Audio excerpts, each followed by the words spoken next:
লাউ পাতা বাটা খুবই সাধারণ একটা রান্না, কিন্তু এটাই গরম ভাতের সাথে কতটা অসাধারণ খেতে লাগে সেটা হয়তো আমরা সকলেই জানি। গ্যাস ওভেনে একটা প্যান বসিয়ে দিয়েছি, গরম হয়ে গেলে দিয়ে দিচ্ছি 1 টেবিল চামচ মতো কালো জিরে। এভাবে শুকনো প্যানে কালো জিরে ভেজে নিলে দেখবেন বাটতে সুবিধে হবে।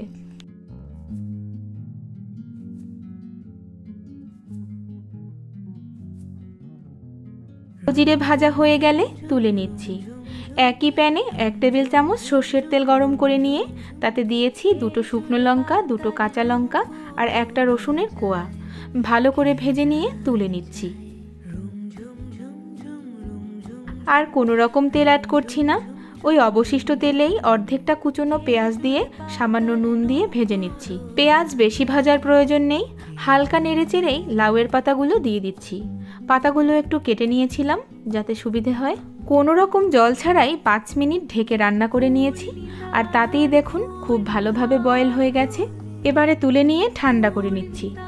শিলনোড়া নিয়ে বসে পড়লাম। প্রথমেই কালো জিরেটা বেটে নিচ্ছি।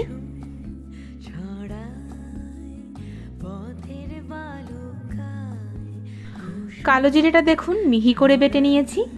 এবারে বাটবো রসুন, কাঁচা লঙ্কা আর শুকনো লঙ্কা। এগুলোকে মিহি করে বাটার প্রয়োজন নেই, আধা বাটা হলেই চলবে।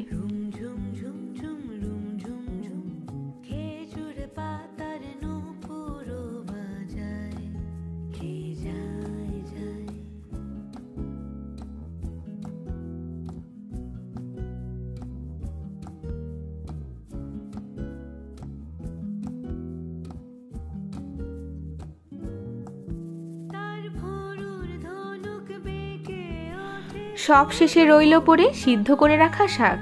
এটা একটু মিহি করে বেটে নিচ্ছি।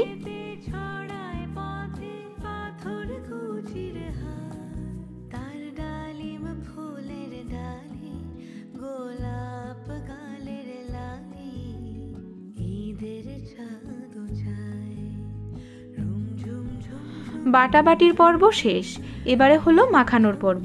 প্রথমে ভালো করে মিশিয়ে নিচ্ছি আর তারপরে দিয়ে দিচ্ছি সর্ষের তেল। আমরা সকলেই জানি যে কোনো বাটা অথবা ভর্তা যাই বলুন না কেন প্রধান উপকরণ হলো সর্ষের তেল।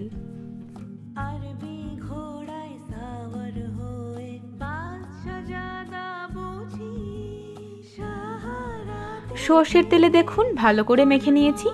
এবারে শুধু গরম গরম ভাতের সঙ্গে পরিবেশন করে নেব আর মুখে পুরে দেব। এই অতি সাধারণ রেসিপিটি আশা করছি আপনাদের সকলের ভালো লেগেছে।